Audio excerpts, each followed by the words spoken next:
It's going to be an exciting week on Capitol Hill. The House and the Senate will have a joint session on Tuesday. They'll hear an address by Israeli Prime Minister Benjamin Netanyahu. The other major piece of legislative action that we expect to see this week is a final funding solution for the Department of Homeland Security. The Senate has passed a clean funding bill. They've sent it to the House. The House rejected it last week, and the two chambers agreed on a 7-day extension. That's going to expire at the end of this week, so both chambers will be working on that this week. As usual, we're following several committee hearings on both sides of the Capitol. The Senate Finance Committee is going to hold a hearing on tax reform on Tuesday. The House Energy and Commerce Committee and the House Homeland Security Committee both have hearings on cybersecurity scheduled for this week.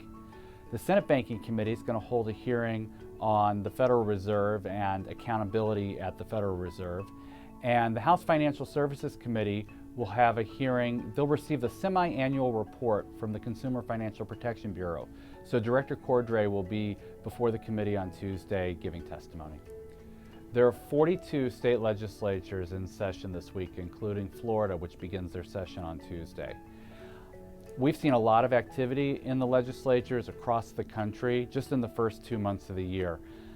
The Virginia Credit Union League last week saw 2 of the bills they've been working on enacted into law. One bill authorizes credit unions in Virginia to offer prize-linked savings accounts, and that makes Virginia the 11th state to take that type of action. And the other bill removes a barrier that credit unions have been facing. It would remove a requirement that state-chartered credit unions have to ask permission before placing or relocating an ATM machine. So those are just 2 examples of what we're seeing in a number of other states in terms of credit union legislation moving through the process.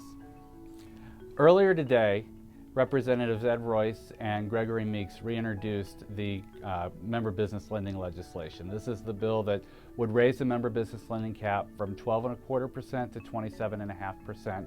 It's had strong support in the House and the Senate in the last couple of Congresses, and we're looking forward to working with Representatives Royce and Meeks to secure its enactment this time around. We're really excited to have nearly 5,000 credit union advocates coming to Washington next week for the Governmental Affairs Conference. We've got an exciting lineup of congressional speakers, folks from the administration. It's going to be a great week. If you're going to go to the Hill for meetings on Wednesday or Thursday, make sure before you come to Washington to take a look at our legislative briefing materials on CUNA's website.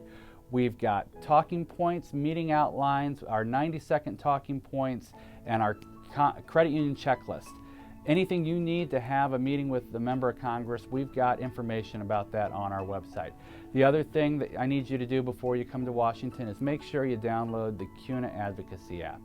Because between now and the beginning of the conference, we're going to be updating that app. We just saw a bill introduced in the House today, our member business lending bill. So we'll be updating that for that piece of legislation and others that may be introduced before you get to Washington.